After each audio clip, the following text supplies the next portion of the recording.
This program's about finding significance. And Jim Riefenberger joins me. Jim, I just need to share this really fascinating conversation I had with a pastor named Randy Anderson. And significance and purpose are tied together so much, and everybody's story is fascinating to me. So I'll kind of lead in to Randy and then toss the audio and video to you. And I want to get your response. So he's a kid and he runs across this book called Knowing God by J.I. Packer. And there's something about the title of the book. He just said, I'm going to read this. And then listen to what happens next. For me, a huge change took place in the summer of 1977. I had 1 year of college behind me. I was home. Lived in Fort St. James, British Columbia at the time, and was there working in a grocery store that summer. And I picked up a book called Knowing God by J.I. Packer. I didn't know anything about J.I. Packer at the time. I didn't, but the title intrigued me. And in the third chapter of that book, he opens with this rapid fire sequence that kind of starts, what were we made for? To know God. What's the greatest, to know God? The answer to like 6 or 7 questions in a row was to know God.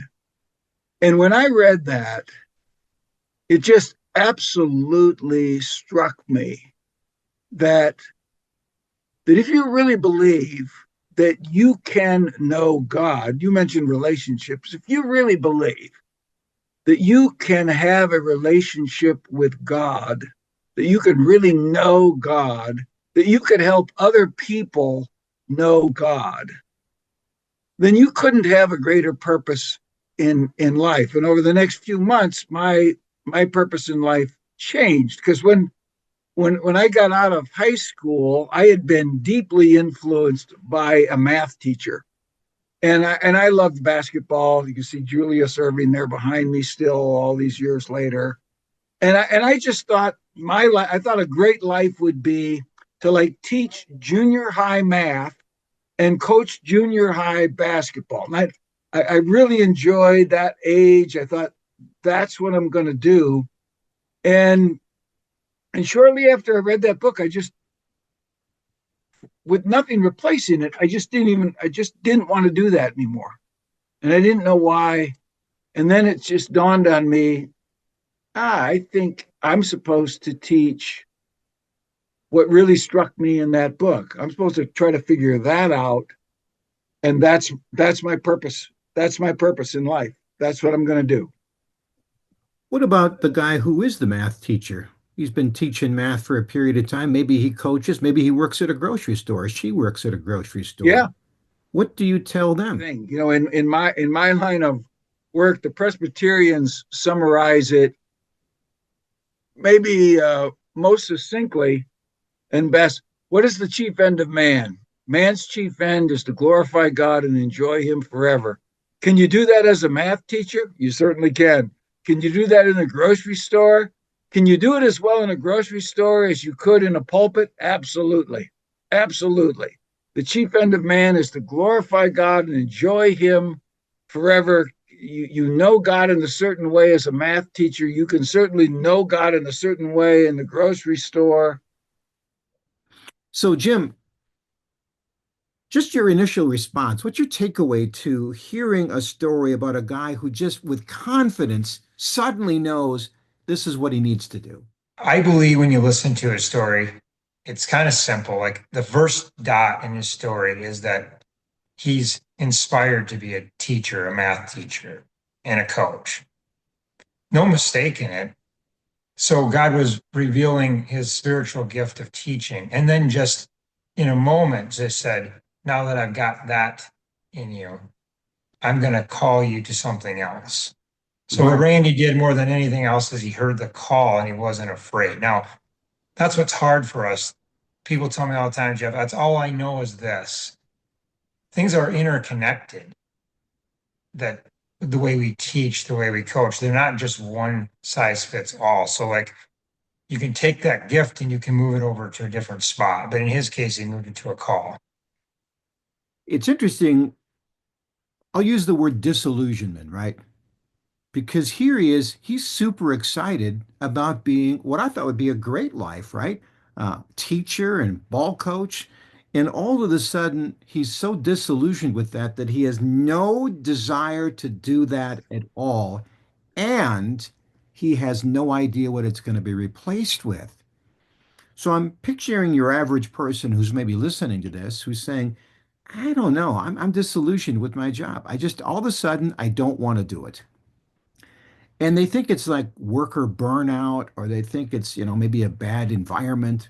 But maybe they're being called to something different that is related. They just don't know yet how it's related. Yes, the struggle is really important. And the struggle just means that you're wrestling and building your muscles like a butterfly in a cocoon before it can fly. So you have to work through that struggle and know that there is purpose in it.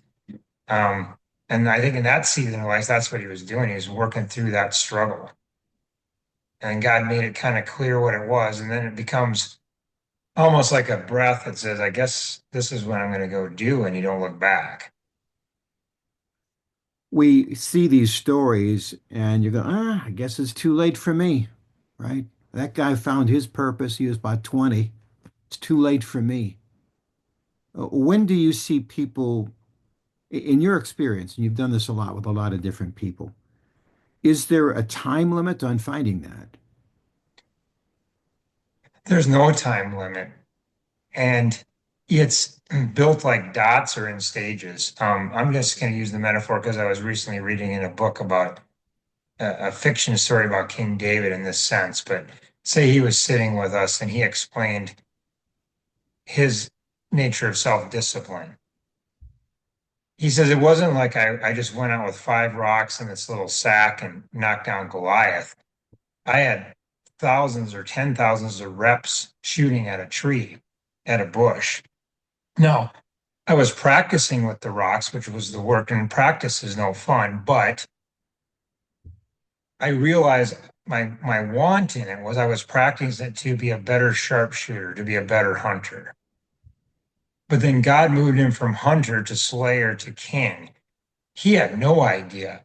But that's what's exciting is like you don't necessarily need to know, but isn't it exciting to know that you could be just slinging a rock and then all of a sudden this changes and the platform changes and you're finding significance. And you may not be the David. You may be the guy four steps down and four steps over who helps David become David, but it still is significant, right?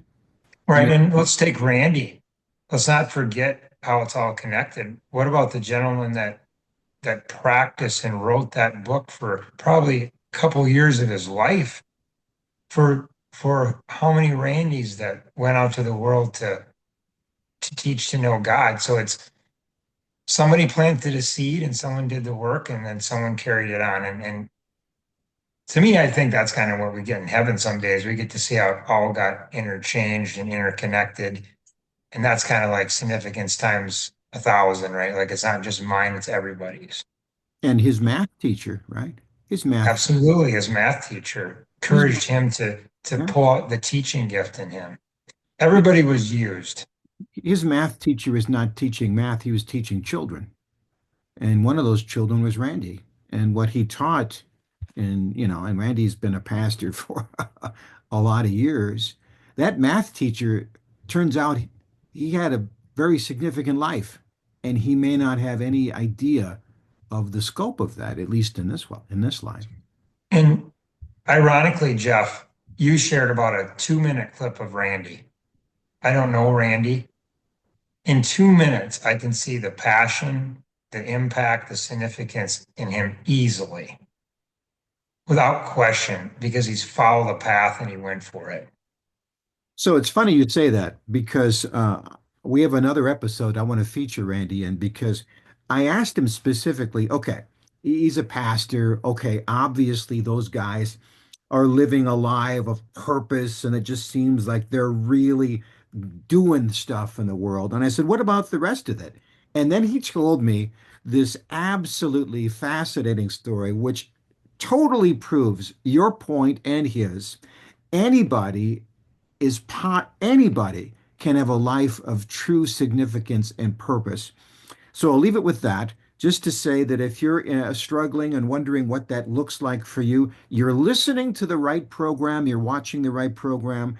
If you have any questions for where you are at in the world, please send us a message. We're happy to talk about it because, after all, this is how we find significance by helping you find your significance. So until we talk, I'm Jeff Gould. I'm Jim Riefenberger. God bless.